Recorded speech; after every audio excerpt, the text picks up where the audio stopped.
Welcome to Woah Drama Stories. We indulge of speaking of day-to-day troubles of human beings. Let's not wait any longer and start with the video. Story 1.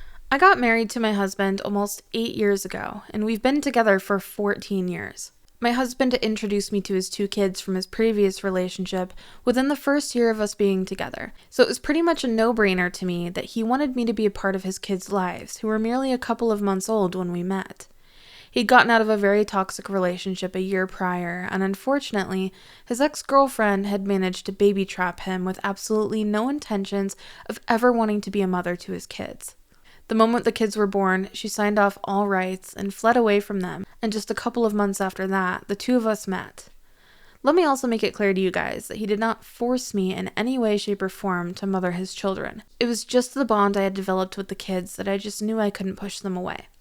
So I started taking care of them, and our relationship grew stronger than ever. My parents were aware of all of this from the get-go. They'd met my husband and the kids multiple times and were in love with what they called my family and my kids and their grandchildren. My happiness was through the roof. I felt so lucky that everyone in my family was so accepting of one another. Especially the fact that my parents loved my stepchildren so much. They did nothing less than what my grandparents would do for their grandchildren. But who knew? Once the time came, all that pure, balmy love that seemingly filled their heart was just plastic. Well, I didn't, and that is what gets me to this point. The downfall began when my brother and his wife, married for 8 years, announced the beautiful news of their pregnancy at the family Thanksgiving. Everyone's happiness went through the roof. We all celebrated Thanksgiving the hardest that day, until amidst of the celebrations, my parents exclaimed, "We're so happy to be the grandparents to our first grandchild." Awkward silence ensued. Even the poor children looked at me in confusion. My sister-in-law, my brother, my husband, we were all confused. We wait for a couple seconds, probably in hopes that my parents would take back what they said, but nope. That was not happening. That wasn't even my breaking point, though. My breaking point came when my parents followed their comments by acting completely normal. I mean, talk about reading the room, guys, LOL.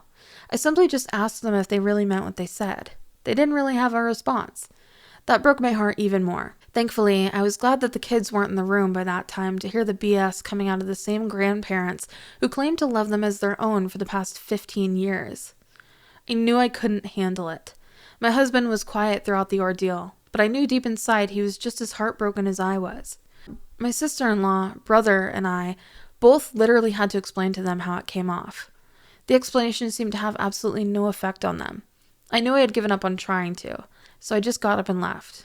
Ever since that moment onwards, my parents have been giving me grief over ruining both Thanksgiving and my sister-in-law's pregnancy announcement. Ever since everything went down, my brother and sister-in-law haven't been speaking much to us. Hubby says we might be the a-hole because of how we brought it up. I know my sister-in-law has fertility and has been trying for years to have kids, so I don't know if I messed up here or not. What do you guys think? Update. Today, I received a call from my brother asking me about my plans for Christmas, as we usually alternate between my husband's family and my family. This time was my family's turn, but something in me just couldn't get myself to go celebrate a holiday with people who barely consider my kids family. I know the kids will ask a lot of questions, and I know I'll have to be honest with them, without letting the harsh reality break their heart somehow. So I simply told my brother what was on my mind. His reaction was shocking to me. He almost sounded like he was crying after. He told me how he completely understood my side, and how he was truly heartbroken over everything that had happened between my parents and I. He told me that it made him feel as if our parents only ever started loving him because he could finally give them kids. He said that the pregnancy announcement was truly an eye-opening experience for him, and that ever since it went down, he's gone pretty much low-key along with his wife to reconsider everything. He confessed to me our conversation just turned out to be the straw that broke the camel's back, and he's finally decided to cut off our parents to keep them away from his children. The decision was pretty shocking to me. I apologized to him for everything that happened during the Thanksgiving dinner, and that he didn't have to do something like this for me. He said it absolutely wasn't for me per se, but for his nephews and his own child. He said the situation that took place at the Thanksgiving dinner wasn't the only factor that made him come to this conclusion. He told me that a lot had been going on in the background that led him to do what he did, a lot of which stemmed from the fact that my parents only want to become closer to him because he's going to give them their bio grandchildren. So, now what? We've all gone pretty low contact with my parents. It's a heartbreaking decision, but a much needed one, because it's not like they don't know what they've done or where they've gone wrong. Throughout this entire ordeal, my brother and I have tried to explain what the issue is time and time again, but they seem to be firm on their decision, and well, if they're so set on being wrong, I think I have just as much of a right for being set on being right. Comment 1. If your parents feel that way, they should not have said it in front of the kids, or anyone in fact. And hats off to you for accepting those kids like your own and standing up for them even against your own parents. Really, because I guess they were just trying to make do with what they had until they got their real grandkids. Saddening, really. Comment 2. The grandparents suck big time. Big W to OP and the SIL and brother for siding with the kids like a champ. OP handled the aftermath perfectly too by apologizing to sister-in-law and brother. Story 2. When I first met my now wife at a corporate event, I knew she was my type. The event was dominated by her company, where she was selected as one of the hosts. She made the typical corporate event that people dread fun, and one I've never experienced. It was that night itself that I realized that I was in love. That night I approached her, and we spent the rest of the evening talking about absolutely everything but work. I knew I'd get into trouble with my business partner, but that night I didn't care. It was completely out of character for me to be this way, but I was just so in love with the hardworking, smart, talented, ambitious woman that I was seeing. The very next day, I asked her out for a couple of dinner, and what happened after that is a 6-year-long history that I don't want to bore you guys with. Plus, that's not even where the issue arises. I'm not here to complain about how I met my wife, or to show you guys how my love life is better than ever. Sadly, the graph, which started off as sloping upwards, has now started to slope horizontally, or I'd say, even downwards, and it's all because of my wife. Now, a lot of you guys might be thinking that this is me blaming a single situation on my wife. A lot of you might be already saying that more often than not, there are 2 driving forces behind the downfall of the situation. But here, as much as I like to think I'm an accountable person, it simply isn't true. I just cannot get myself to hold myself accountable over the fact that my wife is not the person who I fell in love with, and it's something that I've been struggling deeply with since the past 3 years. From what started as her losing her job to the global situation, ended with her gaining over 100 pounds, and not moving out of the bed a single day. If you guys are going to say this is depression, I assure you guys that it's definitely not. The amount of times I've paid for her therapy and the amount of times I've overheard her say that she's gained all this weight because she has a husband to pay for her now, it's proof enough for me that she's made this decision by herself, and there's no amount of convincing her that's going to change that. And I'm not even here to get you guys advice. I think I've reached a point where I've realized that she's not going to change. If this woman cannot change even with the distance her actions have caused between us, then I really don't think there's a chance. So, since the past 8 months, I've been coming up with a plan. I've recently found out that my business has been doing better than ever, and within the next 2 months, I'll have enough that I'll be able to retire within the next 2 years with no regrets. That's not my plan, though. My plan is to leave my state completely and start fresh. I'm going to run away, and there's absolutely nothing that's going to stop me from doing that within the next couple of months. Hell, I even have a prenuptial agreement with my wife, so I don't even have to worry about that. But of course, I'm not going to be kicking her to the curb. I'll be leaving her with our shared apartment and the belongings in it. All as a thank you for the memories. All I have to do now is ghost her and leave her with the divorce papers. And I know you guys might be wondering, if this guy is so sure of what he wants to do, why the hell is he posting it on here? Well, I don't know that either. I just feel so excited of leaving this dull, dead situation that I just can't hold myself back from telling anyone. So here it is, guys.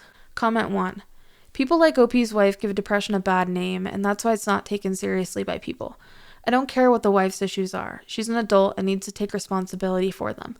Glad OP isn't trying to fix the unfixable, and LOL to everyone who thought that OP shouldn't divorce the wife. If you have no kids except for the one you married, then divorce is the best option. Comment 2. OP is most likely in an abusive marriage, which explains his happiness. If I were in OP's place, I would have taken some action earlier to protect myself, but I won't judge him for that. Get some therapy ASAP. Story 3. I, male 20, and my girlfriend, female 20, have been together since senior year of high school. Well, you cannot say together since we've had a very casual, on and off relationship. I'd say at some point, I'd even call us friends with benefits, which is what makes this situation so confusing and is making me come on here to ask random strangers for advice. Well, I'm not going to keep you guys waiting with my rambling any longer and just get to the point. Well, after a lot of some back and forth between my girlfriend and I, the same old casual hookups, we sat down during the sophomore year of college and talked about things. We realized that our bond went way beyond just casual fun and hookups, so we decided to say F it and begin dating, and well, it worked out amazingly well. We fell in love hard and fast. It felt like our hearts were just waiting for us to pick up where we always left off, and it did not take much for us to become closer than ever. Then, we didn't even realize when a month turned into 2. We ended up quarantining together and graduating college together. We found amazing jobs, and after a whopping 4 years of not returning home to officially introduce each other as our parents, we decided it was about time that we did. I mean, our parents and siblings knew very well that we were dating and our relationship timeline, but well, they just didn't meet us until we had this serious relationship going on. So, well, I started making this elaborate plans for Christmas, and from the get-go, I noticed my girlfriend acting weird. And I know all of this isn't a mood swing or such, because I know from experience that my girlfriend is an extrovert at heart, and meeting people is something that she really loves. This sudden change in her attitude every time I bring up Christmas and my parents confuses me, but I try to distract myself from it until things get even weirder, and my brother too starts to act awkward around the topic of Christmas and meeting my girlfriend. Something inside me just knew something was off. I just couldn't chalk it up to them feeling under the weather. Call it fate or call it psychology, but I just couldn't contain the sense of suspicion I had in me. So I did something I still don't know if I regret or not. I went through my girlfriend's phone, and it revealed everything. It was a text thread between my girlfriend and my brother, talking about how anxious they were about coming across together, how reality was finally hitting them, and how they did not know what to do. It was a back and forth between the two of them discussing their hookup, all right a week before my girlfriend and I began dating. I could sense the guilt, fear, anger, sadness, everything through their texts, but on my end, I felt nothing but numbness. It felt like my worst nightmare came true, and all a week before the Christmas trip I was so excited about. I know my girlfriend and I have had a history of casual hookups and relationships, but this just doesn't feel right. I know the hookup culture can be messed up sometimes, but this isn't a mess up to me, because they know just as much as I do the relationship I had with my girlfriend, with me expressing numerous times how close I felt to my girlfriend even before dating her. I felt my heart shatter, and I did the best I could do at the moment. Pack my bag and leave to live with a friend who my girlfriend doesn't know much about. I've been avoiding all of these people like a plague. They obviously know I found out and have been begging for me to talk. I spent my Christmas crying, and I know that's how I'll be getting into New Year's as well. I think I know what I have to do here, but at the same time, do I really? Update. Thank you guys for leaving such heartwarming wishes and advice, even to those who have been harsh. It all truly helped me to build up the courage and do what I was supposed to do, break up with my girlfriend. I finally got out of the hotel room yesterday and met my girlfriend at a local cafe. I talked to her, and well, she tried her best to explain what she called her side of the situation. And it was basically her cribbing about how she was too drunk at the Christmas party of a mutual friend of ours and confused me for my brother. My brother pretty much gave me the same story, and even if I keep the fact that this excuse is beyond bullshit, here's the kicker. I just know for a fact that I cannot forgive her. That's what I told her, and I've made it clear to my brother as well. What's even more messed up is that my brother had a girlfriend at the time who he's still dating. Needless to say, they've now broken up, and so have my girlfriend and I. My parents and hers, along with our friends, are absolutely not happy with the situation.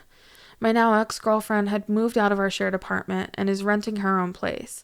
Both her and my brother have gone completely low-key, which I genuinely believe is for the best. For now, this is all I have for you guys. Maybe I'll update this post in the future, but the possibility of that is very low. I hope you guys do see a bright future for me, though. Thanks, everyone. Comment 1. She's going to try to stick some BS story on you, and I'm telling you, do not take her back. If she knew he was your brother, she did not do it unknowingly. Comment 2. WTF kind of logic are these guys trying to push on you? Regardless of what was right or wrong, you definitely needed to stay away from these people, and glad you did before it was too late.